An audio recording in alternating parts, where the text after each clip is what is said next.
Yeah, both players here with 12-3 record. You know, a lot of players with 12-3 records have drawn, and a lot of times you just end up getting left out in the cold if your tie players aren't quite good enough. If they draw here, there's a chance one or both of them miss. So they have opted to play here, and the winner is going to be maybe first seed at 13-3. Yeah, based off these draws, 39 points, that would be first seed. And Rice on the play with Noble Hierarch off of Cavernous Souls.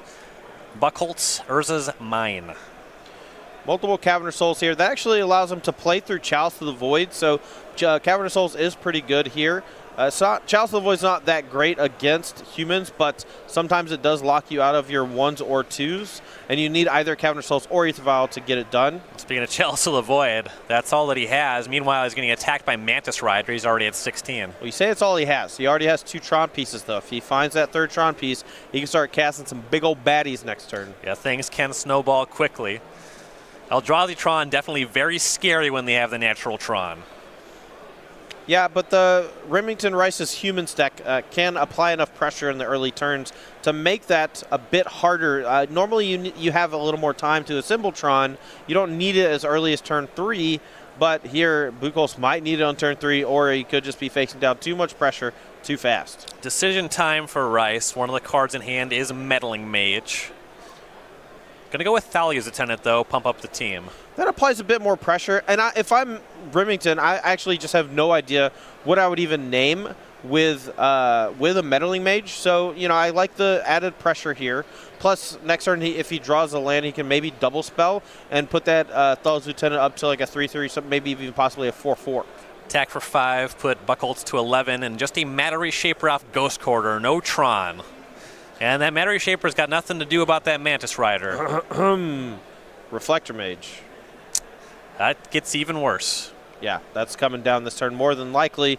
Remington's hand looks fairly stacked. I see a blue card. That usually means Phantasmal Image, which can be cast off the Noble Hierarch.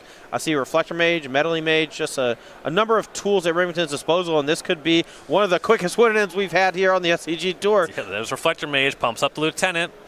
Here's an attack for 7. Buchholz to 4. That's just a Mantis Rider hit. Yeah, this is turn 4. Pretty fast. Pretty good. All right, Evan needs something huge here. Redundant Urza's Mine is not it. Yeah, and he has a card in the Great Creator, but not nearly enough mana to utilize it. I don't think anything he can play here can save him because that Mantis Rider does fly. And that'll be it for game 1 here between Remington Rice and Evan Buchholz. We're going to the sideboards already. Took him nearly 3 minutes to close that game. Just pathetic. You know, should have been 2 minutes. Just kidding, just kidding. Good pacing, though. We're going to check out sideboards here for Remington Rice, our humans player. Sideboard options. There's a Combo Consul Lieutenant. That's more for like your anti-spells deck, like your instance and sorcery-based decks. Not really that good in this particular matchup. All right, 3 Damping Sphere. That can be decent at shutting down those 2-mana lands. I do expect Remington to bring it in here, though I do like his just natural game plan against the Eldrazi Tron deck. Reflector Mage is just really strong. You have flyers that go over the top, but you want to get some of the mediocre cards out of your deck. I think Meddling Mage in particular is not very good. It's almost always just going to name Walking Ballista, and they don't really have a good way to like tutor it up or whatever. So I'm not the hugest fan of it, but for the most part, you know, yeah, you have quite a few cards that can come in, and it is one of the ones that does slow them down quite a bit. 2 Knight of Autumn. Knocks off Chalice of the Void, which can occasionally be problematic. Can maybe snipe an Expedition map in a weird spot. And you have to assume they're all playing Karn the Great Creator, and probably one is Staring Bridge, so you want some ways to interact with that bridge. Sin Collector. Not a whole lot of instants and sorceries, and it's not a true like duress effect.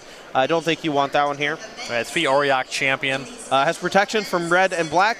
Does not have protection from colorless. Yes, not very large either. 3 Deputy Detention and 2 Dismembers. I like both of these cards here. They act as spot removal for those large Eldrazi. The Deputy Detention noticeably does not give them much in return. The Dismember sometimes deals you some damage, but Deputy can knock off something like Reality Smasher without having to discard a card, for example. Right, so for Buchholz on Eldrazi Tron, a lot of his stuff is this Karn the Great Creator sideboard. A bunch of artifacts there, but there are some options for actual sideboard cards. Right. 3 Island of the Void, not really a player here, but some options. There's 2 Warping Whales. The warping walls are okay. They knock off some of these smaller creatures early on.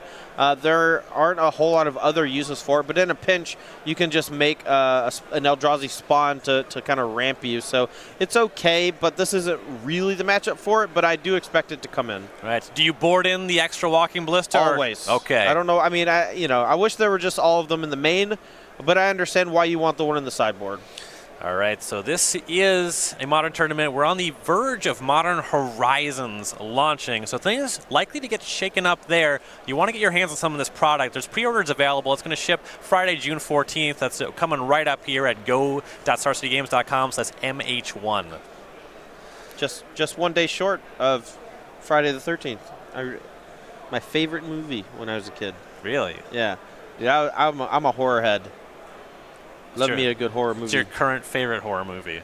What's your favorite scary movie? Probably The Void. The Void was rad. Okay. But over the last couple years, As Above, So Below. I really like that one. The trailer for that movie gave me nightmares. Yeah. That's the level I'm sick. at. My favorite, I'm not entrenched in the genre. I did very much enjoy Cabin in the Woods. Cabin in the Woods was nice. It's a fun movie. It was like an homage to 80s horror while still keeping its own identity. I loved it. Weird combination of parody and also seriously being a horror film. Yeah, it was great. Especially the merman.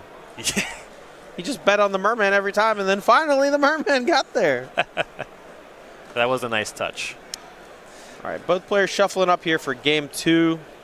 The winner of this match is going to be in the top 8 here, likely going to be first seed at the Invitational, going to be on the play in potentially all 3 matches throughout the top 8. A big advantage. And that will be standard. Play can matter a little bit less there than in Modern, but still certainly a factor. I mean, the play matters quite a bit if you're playing a deck like Mono Red. And I don't have these players' decks in front of me, but I have to imagine Remington it kind of looks like a Mono Red player. If he's playing humans in Modern, he likes to attack. Sure. All right. Buchholz, he'd probably command the Dreadhorde, would be my guess. Sure. Got that soul read going. I don't know. I just, in the dark. Well, Buchholz will keep his 7-card hand on the play. It looks like Rice is going to 6. Now, we saw a really strong start from Remington last game. A turn 2 Mantis Rider off of that Noble Hierarch. A couple of Caverner Souls to make sure that Chalice Void didn't affect him at all. And then also Thaw's Lieutenant and a Reflector Mage to back it up. And with these Eldrazi-tron creatures costing so much mana, Reflector Mage is fairly backbreaking. And one of the reasons, I think, is that humans kind of knocked it off the map just a year and change ago. And now we've seen it come back thanks to Karn the Great Creator, but is it enough? We have seen Karn feel a little bit slow playing against humans throughout the weekend. Oh, for sure. And I expect it to still be in the deck because if you have Tron, just being able to go get Ensnaring Bridge and cast it on the same turn is pretty huge. So Rice did keep on 6. Evan starts us off with an Urza's Mine again. Horizon Canopy into Champion of the Parish is where Rice will start. He's at 19. Yeah, any 1-drop is better than no 1-drop here for Remington. Buchholz has Power Plant, so he's online to maybe have that turn 3 Tron. Looks like he does have a Spatial Contortion in hand, so he does have a removal spell here for this first Champion of the Parish to keep it in check, but... Second champion shows up, Rice to 18, grows the first. Here's an attack for 2. See if he wants to contort that one. Nope, that is an All Is Dust, pardon me. Oh, no, he moved it around. I was right. He got you. Yeah, contortion does hit. We'll see if Rice has a second land. Ooh, a big miss. He just has to pass. Yeah, those 2 copies of Spatial Contortion coming in here out of the sideboard looking quite good. Right. I think that's what you said Warping Well was. I mix those cards up a lot. It's fine. Apologies. It's because they have the same mana cost and are both instants and see play in fringe colorless decks. I honestly preferred the list of card names to the images. Same. Right, once again, no Tron, but Eldrazi Temple is the 3rd land for Buchholz. Yeah, and Walking Ballista here for X=1 is going to function a lot like a Doomblade and take care of that Champion of the Parish. And with Remington stuck on 1 land, he might not have a follow-up play here. Draws a spell and passes back. And that's it. It's not over just yet. Buchholz really needs to close the door with a threat. Doesn't have it yet. Doesn't have Tron yet. Remington drew the land. Now he can start deploying 2-drops. Let's see what he's got. Cavern of Souls is the land. He'll go to 17 to cast something. It's a Dahlia's Lieutenant. Not nearly as impressive when it's not putting a counter on a bunch of humans, but it can go large rather quickly, kind of like a 2-mana Champion of the Parish. But Buchholz here draws a card in the Great Creator. Let's see what he goes digging for. His hand looked to be largely reactive before this, but this Karn is a huge pickup. That'll go to 3. Or maybe he just keeps it at 5. That's interesting. He thinks about it. You know, the Thalia's Lieutenant can hit it for a fair amount of damage on the next turn. 2 humans or a second lieutenant pumps it to 3 right away. Yeah, I kind of like ticking it up just to protect it from an attack.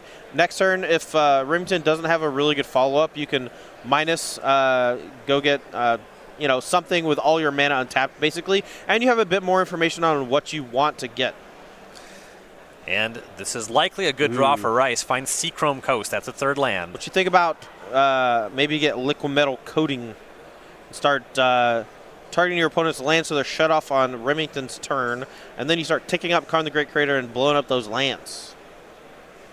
Yeah. A little slow going, but it could be effective. This 3rd land drop pushes that plan back a bit. We'll see what the 3-mana play is for Rice. Looks like there's a Deputy of Detention in hand. That's kind of inviting on the Karn, but he's going to go with Thalia Heretic Cathar. Yeah, I do like Thalia Heretic Cathar here. It's quite a strong creature against these Eldrazi Tron decks if it's played early enough. Here, maybe the damage has already been done. If Buchholz is able to draw another Tron piece, the Urza's Tower, he's going to have access to a boatload of mana on the following turn. Maybe even enough to go like Mycosynth Lattice and potentially shut Remington out of the game. So we're holding on the Lieutenant trigger. Buchholz is holding a Dismember in hand, maybe bluffing that it's a gut shot while we hold that trigger. He's trying to, kind of go in his head on how much damage this Karn is going to take. He's going to take 2 down to 4 if he wants to not do anything about it. But I think he actually has a Dismember and an All's Dust and is really looking to have an untapped land. Oh, he draws the Tron piece! That is a lot of mana. Suddenly things looking very good for him. Oh, my.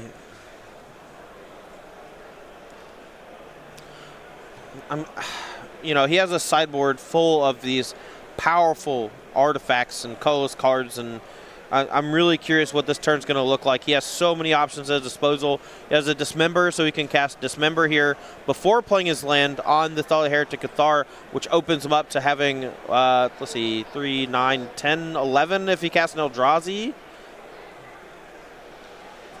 10 otherwise. A lot of mana, a little bit shy of being able to all this dust plus Mycosynth Lattice, which would be the ideal turn. Right. I believe 2 lands, Dismember all his dust as the hand. I mean, really the goal with the Karn the Great Creator is to get Mycosynth Lattice onto the battlefield, right? Now what he can do is he actually can go Dismember on the Thalia, minus cast oh, no. That doesn't work either. Yeah, the Karn just gets attacked. Right. I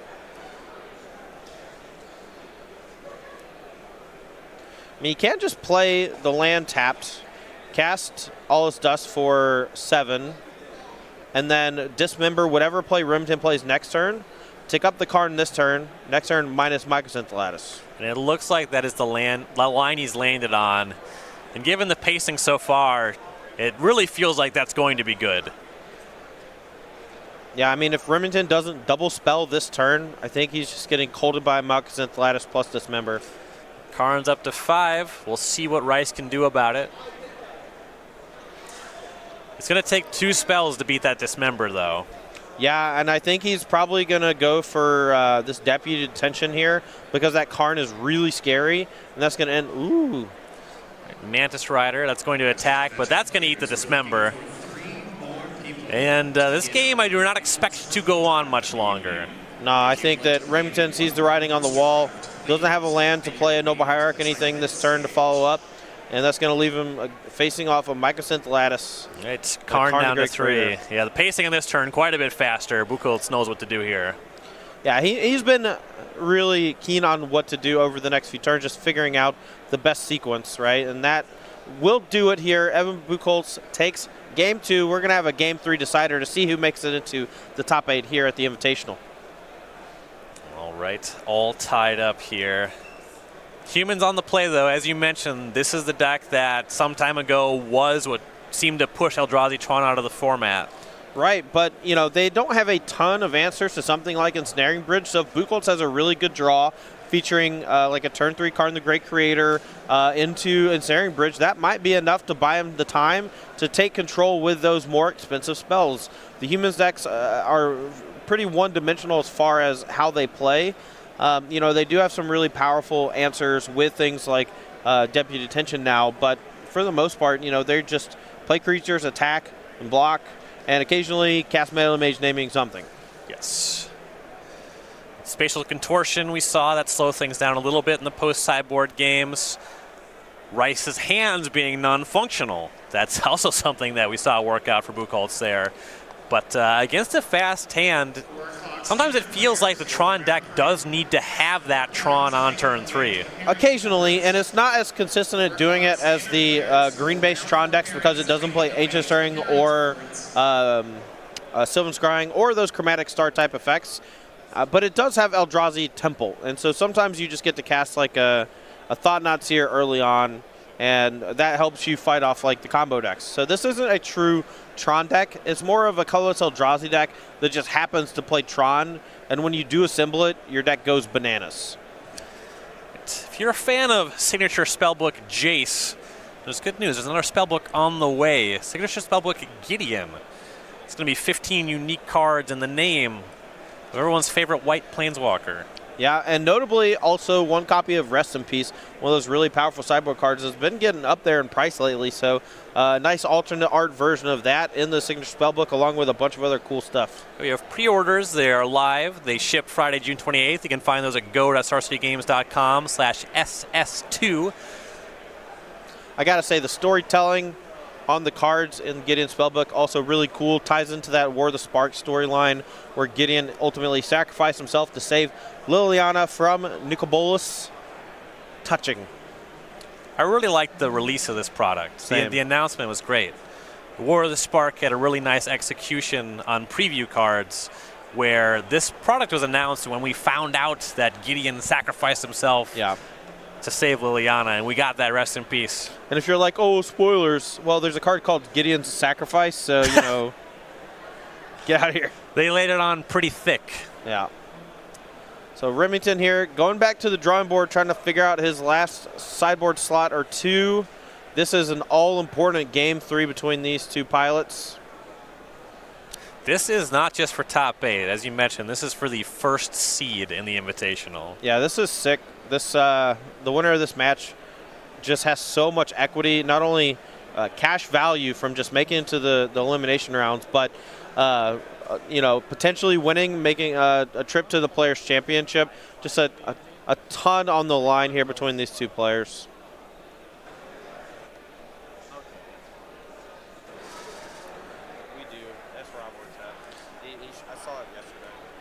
And the Players' Championship invite, that is the huge thing that we're bringing back this year. We know Joe Lissette's going to be there. We saw some players lock up their bids as well. Yeah, the top 3 on the leaderboard put up pretty good weekends except for Matthew Dilks, but luckily no one in 4th through like 9th or 10th place had to put up a finish enough to jump Dilks. So Matthew Dilkson, Oliver Tomiko, and Abe Corrigan in that number 1 slot. So this is what these players are playing for. Top 8, starting point is $3,000. If they win the whole tournament, it's going to be 20. Talking about an invite to the Players' Championship. That is huge. That's a lot of money. And even if you don't win, you still get 40 SCG points for 2nd place, 35 for 3rd and 4th. That could put you all the way up into the running to try to get in that at-large bid at the end of the year. Oh, yeah. And those points, they can start putting you in the conversation or maybe lock up buys for the Season 2 competition as well. Yeah, this is a lot on the line here for these two players. Players looking at their opening hands here.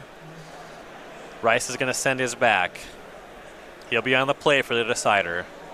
It's always a sweat when you're in a tight match, a lot on the line, and you take a mulligan on the play. Never feels good. Let's see if Evan does the same, and he does. Both players going to ship him back. You see the relief on Remington's face there with Evan shipping his 7 back for a better 6. Both players looking to have an explosive start here, coming out of the gate strong. You got to admire the discipline to mulligan in a match with this much pressure. Yeah, never mulligan. It's really easy to convince yourself to keep a bad hand and blame variance. Well, it's also easy to convince yourself to keep a bad hand when your opponent mulligans a 6. Yes. And a lot of discipline here from Buchholz, understanding the matchup, knowing that he needs to have a really great start here on the draw specifically. Something as innocuous as a Thalia, Guardian of Thraben, or even a Thalia Heretic Cathar early enough could be problematic. It's really slow him down. When we talk about these non-rotating formats, these early turns are often what shapes the game. So your opening 6, you get down a card, but you want to make sure you start on the most powerful thing. Right, Rice has kept on 6. Buchholz is going to give it a think. Yeah, this must be a really tight one for Buchholz. The scry might help, might give him reason enough to keep. But, with Eldrazi Tron, a 5-hand that has 2 Tron pieces and Expedition map is nutty. Two random lands in Eldrazi Temple, nutty. This hand's got to be just 1 card off, right? Right. And that has to be the case here because it's a real struggle for Buchholz. It's like we have a Matter of Shaper, 2 Dismember, Spatial Contortion, Basilisk Caller, but only 1 land. Oh, these spells are so good. If there's lands on top, that hand could do it. But it is tough to keep. Keep. You get the scry. And you're on the draw. Oh, no. You're going to slow the game down with that interaction. You have a couple of pieces of protection from the creatures. It's a really close one, and it's such a feel bad if you miss. But I think that draws like that in this particular situation are going to be the type that you want. You have multiple pieces of interaction early on to knock off the fast start from the opponent, and that gives you time on the draw with a scry to potentially find lands. And it's so close in so many ways, right? If you change that land to Eldrazi Temple, I got to figure he's keeping that hand. 100%. This hand looks really good, though. 2 Tron pieces, scry on the draw. He could have turn 3 Tron, maybe a big Walking Ballista. Oh, he has the Expedition map, too. All right. Turn 3 Tron. That could be what he needs. Rice on the play. And no turn 1 drop. action. Expedition map off of Urza's Tower. If only Meddling Mage could name a Tron piece. Right, there's Thalia. That doesn't tax enough against Tron. No, for sure. Now, we're going to have a turn 3 Tron from Buchholz, and I don't think there's much that Remington can do about it outside of a land that taps for a colored mana that's not an Ancient Ziggurat and a Damping Sphere. Buchholz is going to go ballistic next turn. Draw for Rice was Ether Vial. That's no help. A little too late. But something like Meddling Mage could protect him from a Walking Ballista. He has a number of plays here at his disposal. But notably, no 1-drop means that his draw is a lot slower than it would normally be. And with Buchholz threatening a turn 3 Tron, this is not great for Remington. It's a really tight spot and a really high pressure matchup. The thing about Meddling Mage in so many matchups where the mana development is just 1, 2, 3, 4, you get to name a card that matters. But once your opponent gets a 7 mana, they can often just 2 spell. Right. Anything big is going to win. Yeah, even something as innocuous as a Matter Reshaper throws a gum in the works because any creature you play that has doesn't have First Strike is just going to get brickwalled by it. All right, so he lands on attacking with Thalia, Buchholz to 18, and he will deploy the Meddling Mage. We'll get confirmation on the name here. And Buchholz is going to go ahead and find Tron. The name was All Is Dust. And that name's probably the one that completely destroys you the most. But Buchholz has a lot of hits here that are really devastating. He's going to be probably casting something like Dismember plus Reality Smasher this turn, and that is one heck of a turn 3 if you ask me. All right, we'll go his way. Starting point is he will assemble Tron. Yeah, and notably, Buchholz you know, he has Tron, and he has a Matter Shaper, or sorry, he has a Reality Smasher, as well as that Dismember. So he has a pretty aggressive start. But normally when you have Tron, you want to be a bit more defensive. You want to have those big spells that ensure that the game goes longer so you have more time to utilize that excess mana. Something like Chalice of the Void here is actually not that bad because Remington doesn't have an Aether Vial on the battlefield. But that Thalia Guardian Thraben is keeping him from playing 2 spells this turn. Play his Reality Smasher pass. The Tron land lets him pay the 1 for the Dismember, so he's leaving that up. Yeah, and you see he actually held back here with that Reality Smasher because he understands that he needs to be the control deck here. We'll see how much pressure Rice can add. The hand did not look super aggressive on the previous turn. No, it does have actually 2 copies of Mana Strider, if I'm not mistaken, which fly over the Reality Smasher. But that Dismember probably going to take care of this first one. So that was the cast. He went to 19 off a Horizon Cannon before it. Buchholz will go to 14, casting the Dismember, but at least dispatches the Rider. Yeah, you want to deal with it permanently, and even though you deal yourself 4 damage, I think that's worthwhile. But now Buchholz needs to be able to find something to do with all that extra mana. You have a Chalice of the Void and a bunch of lands. You cast it for X equals 1, 2, 3. What's your read? I do 3. Your opponent played a couple 2-drops. It's either 2 or 3. It's not 1. But that's going to unlock Remington's Aether Vials, and he might just start casting them next turn. And that'll eventually unlock the 2s and 3s that Chalice would shut down. So it's not going to be that effective no matter what he does. He really needs to have some big haymaker off the top, something to do with this 10 mana that he has access to. But right now I think I go for X equals 3 just to prevent something like Mana Strider, and then the Aether Vial, or also Reflector Mage, and then the Aether Vial will be less effective. It takes a little longer to get going. So he'll tap 8 mana here. That's going to be a Chalice on 3. Yeah, spending 7 because X plus 1 from the Thalia. Burn for 1, if you will. Well, that's a draw. Is that Phantasmal Image picked up by Rice? Yeah, Phantasmal Image, a nice one. Can copy Reality Smasher and get in for 5, at least threatening a trade for just 2 mana. I don't think he'll attack in with everything. Probably just the Phantasmal Image Reality Smasher. But just a pair of lands in hand for Buchholz.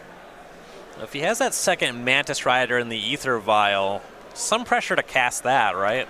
I mean, there is, for sure. Like, you want to get the Aether Vial active so that eventually the Chalice of the Void is negligible. But at the same time, you know, you can perhaps get the job done more quickly by just going for Reality Smasher this turn, because if he trades with his own, that means that you're starting to get in for 4 points over the next few turns. He lands on Phantasmal Image, copies Reality Smasher, and is going to get aggressive. Attacks with the Smasher and the Thalia. And Buchholz takes the trade, so that 2 points gets in. Really nice attack. Buchholz to 12. That is such a heads-up play from Buchholz. Normally, your first reaction would be to just get that Thalia off the battlefield, but it doesn't really make sense why he would attack with it unless he has an Aether Vial that he wants to cast this turn. Yeah, that mana was constrained that way, for sure. Ghost Quarter, the play here for the land. An Endbringer, now that's a big boy. That is scary. Now I'm curious, do you Ghost Quarter? I think knocking off the Horizon Canopy is okay. There's a chance that Remington is just kind of strained on mana. But I kind of like leaving the Canopy around for a little while just because it's going to deal your opponent a couple points of damage for casting stuff. He ended up tagging the Canopy. The cost seems to be that with that Chalice on 3, you might have wanted to wait for a Cavern of Souls. Sure. But Cavern usually is going to get the job done no matter what. You play it, name human, cast your either Mana Strider or Reflector Mage, and the damage is done, you know, even if you Ghost Quarter then. The Canopy now hitting it means that he can't cycle it if his hand's a bit anemic, so that's good. All right, we'll see what Rice can do. Draws Damping Sphere. That one is late. Yeah, but we have a game still. You can cast it for... Oh, no, he can't even cast it because of the Ancient Ziggurat. Yeah, can't use it to cast non-creatures or to pay the Thalia attacks. Yeah, unfortunate for him here. I'm curious what he's going to do. Might just go for one of those Aether Vials so you can potentially start ticking that up to 3 so you can get that Mana Strider active. And once again, you're seeing Buchholz's trade with Reality Smasher paying off. Really good block, like you said. So here's Thalia's a Tenant. Go to the Thalia and the Meddling Mage. So now Thalia is safe from the Endbringer, but the Lieutenant is not. Yeah, and with the Endbringer being able to shoot something down and untap and play defense, I like Buchholz's position for sure. Whoa. What we got? Another Chalice of the Void. This time it can go on X equals 2. That's going to lock out everything that's not Vile, Noble Hierarch, other things until Remington's able to get that Chalice of the Void active. Yep, that's Chalice on 2. Endbringer's going to pick off the Lieutenant. Yeah, and now it's going to get to play defense and draw a card, and that's a huge swing for Buchholz here. Yeah, you see it untap on Rice's turn. And Remington just desperately at this point needs to get that Vile onto the battlefield. He's going to be really behind on cards by the time he gets to 3. Really needs to find something like Cavernous Souls off the top so he can get that Endbringer off the battlefield as quickly as possible. Endbringer will draw a card before we go back to Buchholz's turn. Now in a pretty commanding position. And you can see why cards like Damping Sphere are just kind of mediocre in this matchup, because the damage is already done. You're drawing it way too late. If your game plan, if he had just cast an Aether Vial a couple turns earlier and now he draws Reflector Mage, he could have actually potentially taken this game away from Buchholz, even though Buchholz started strong with turn 3 Tron. This is a big tap. Oh. Ooh, Ugin the Ineffable. Oh. That's it? Tapped way too much mana for that.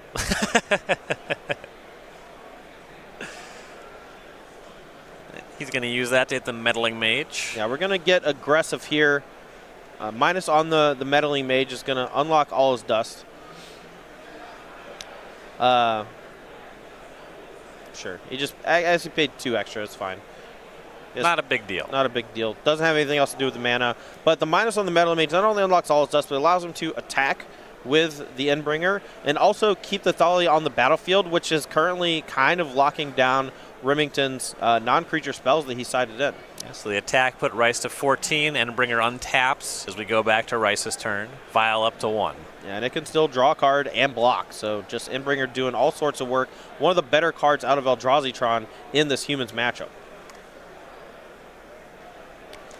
It can be slower to cast than the others, but on the table it is super high impact. Looks like Remington has a question for one of the judges away from the table. We're not gonna get confirmation on what that question is, because likely will not tell the spotter, because I would give it away. Right. But we can speculate, right? He's got a few cards in hand that we know about. The Chalice of the Voids. It's possible he was going to ask about the Chalice of the Void trigger, because the trigger policy has gone through multiple changes throughout the course of Magic's history. And Cavernous Souls is the draw. Oh, wow. What a draw. Cavernous Souls unlocking his creatures from the Chalice of the Void. Yeah, and Reflector Mage bounces the Endbringer. Buchholz is going to activate in response.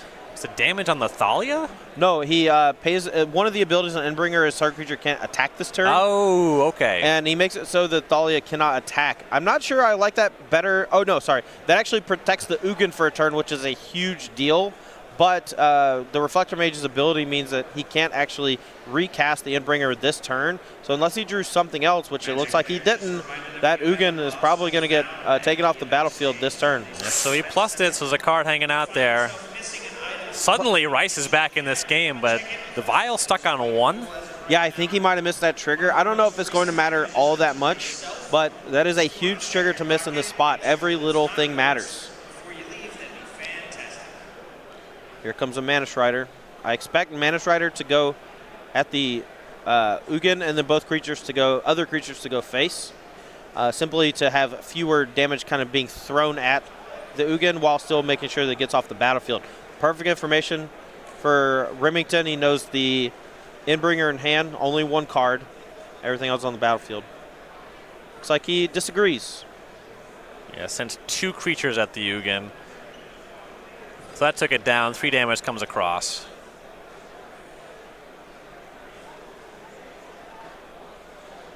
Buchholz here now with the Endbringer unlocked. It does have Summoning Sickness, so he can't activate it this turn. But if he gets it active again, he can protect himself from that Mana Strider. right. Rice will activate the vial. See if he has something to put in. My vial! It's like Noble Hierarch. Buchholz is at 9. So it doesn't quite make the Mantis Rider connect in 2 hits. No, but another Noble Hierarch, a Thalla's Lieutenant does either of those pump effects. Vial does now go to 2 on Rice's turn. And now he has a pretty good spread of creatures that tax the Endbringer some. Yeah, and he did draw, I mean, he has the mana now to cast Damping Sphere as well, so he can actually shut down the huge amounts of mana generation, so something like Walking Ballista isn't just a tragedy. Mantis Rider will exalt to 4, Buchholz down to 5, and Rice will pass turn. Yeah, this is getting real tight for Buchholz. I would not be surprised to see him draw a card here on his own turn with the Endbringer. Well, his hand is 2 wastes, so he's got to do something. Right, he could just shoot down the Noble Hierarch and then still keep the Endbringer back to block. Is that a Walking Ballista? I think it is! That is a huge draw off that Endbringer activation. How much 3, mana is 6, this? 8, 10, 11, 12. He's going to make a 6/6 Walking Ballista here. Double Triskelion, you say? And now you have to be wondering, why didn't Remington cast the Damping Sphere? This Walking Ballista is so much bigger than it would be. There it is, Ballista for 6. And now we get to untap the Endbringer as well, so potentially 7 damage spread around if he wants to. But he's going to wait till the upkeep, and that's because if Remington had something like Thalla's Lieutenant, he would have gone ahead and cast and end of turn it, or played it on the previous turn. Right, Endbringer untaps, Vial to 3. What can Remington Rice do to get out from under this Ballista? I don't know. He drew another Noble Hierarch, which potentially could have been lethal. Right, yeah. Yeah, if this Ballista wasn't here, that would be pretty good. Yeah, this Ballista is gigantic, and it's only going to get bigger and bigger. Buchholz can just untap, use all of his mana, dumping it into that Walking Ballista, put more counters on it. He'll cast the Noble Hierarch. Endbringer is going to say Mantis Rider can't attack. I like this because he doesn't want to expunge all of the counters on Ballista just yet. Yeah, once he goes to his turn, he just has 3 activations to put it up to a 9. That's the floor for what his next turn looks like. Yeah, I have to imagine that Rice is going to play the Damping Sphere now, though. Chooses not to. This is uncanny. So we're going to go to Buchholz. Karn the Great Creator is drawn. What an amazing set of draws from Buchholz here. Right, he casts the Karn.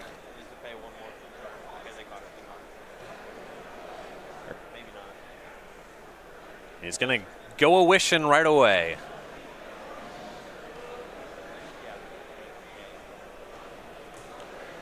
All right, he has plenty of mana here to pay the extra 1. It looks like he may have missed that at first, the judge correcting them there.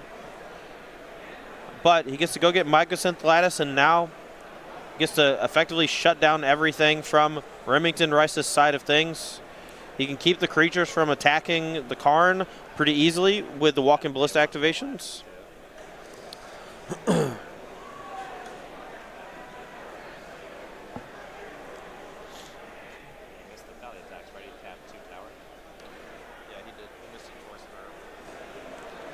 All right, so he's going to actually Walking Ballista here. He's going to start knocking off some of these creatures, I believe. All right, looks like there's a stop. Don't believe he paid the Thalia tax on the Lattice either. Yeah, he still has enough mana to pay for it and put a counter on the Ballista. I don't think that this is any sort of malicious or anything like that. Yeah, just he's not shy on mana. Yeah, just so much stuff happening all at once, you know, and this is a high pressure situation. Yeah, no kidding. And this is off a game where he mulliganed to 5 with thousands of dollars on the line. Yeah. So we have everything sorted out here. A bunch of creatures can potentially attack, but we have enough counters on all these to start shooting them down. Yeah, Ballista goes to work. Mantis Rider down. We'll go to Rice. He can no longer tap his lands for mana. Can't use his Ether Vial. Can't use his Hierarchs for mana. He's going to concede. And Evan Buchholz, that's going to make him the #1 seed here at the Season 1 Invitational. What a match. Buchholz with 2 key